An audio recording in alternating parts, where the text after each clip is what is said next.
మాట వజ్రాయుధం. జిహ్వాగ్రే వర్తతే లక్ష్మీ, జిహ్వాగ్రే మిత్రబాంధవాః, జిహ్వాగ్రే బంధనం ప్రాప్తి, జిహ్వాగ్రే మరణం ధ్రువం అంటుంది నీతిశాస్త్రం. నోటి వంట వచ్చినటువంటి మాటల వలన ఎందరో బంధువులు, ఎందరో స్నేహితులు ఏర్పడతారు. మాటల చేత కార్యములు నెరవేరుతాయి. సర్దార్ వల్లభాయ్ పటేల్ గారు భారతదేశానికి హోంమంత్రిగా ఉండగా చేసినటువంటి ఒకే ఒక్క ప్రసంగానికి 300 పైచిలకు స్వదేశీ సంస్థానములు తమంత తాముగా భారతదేశంలో విలీనమైపోయాయి. ఒక్క ప్రసంగానికి. మహానుభావుల యొక్క మాట తీరు అలా ఉంటుంది. మాట అగ్నిహోత్రం. అవతలవాడిలో సంస్కారాన్ని పెంచుతుంది, అవతలవాడిని బాగుపడేటట్టు చేస్తుంది. మాట అగ్నిహోత్రం. పరమశాంతిగా ఉన్న వాళ్ళని అగ్నిగుండంలోకి తోసేస్తుంది.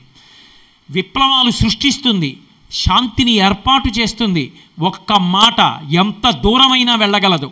అటువంటి మాటని ఎంత జాగ్రత్తగా వాడుకోవాలో, మాట చేత గౌరవం ఎలా పొందాలో, మాట చేత అవతల వాళ్ళని ఎలా సంతోషపెట్టాలో రావాలి అంటే సుందరకాండలో హనుమ మాట్లాడేటటువంటి మాటల యొక్క తీరు వినాలి, చదవాలి.